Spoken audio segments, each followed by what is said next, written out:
Hi, this is Megan Kane for the Stata YouTube channel. Do you have long, difficult to navigate do files?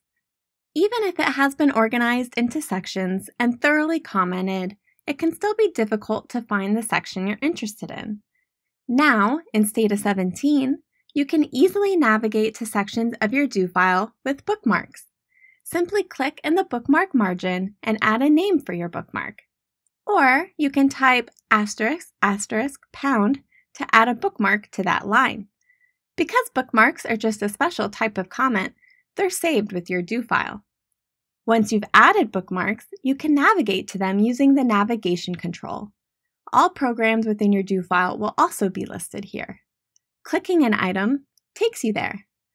Now, even the longest do files can be navigated with ease.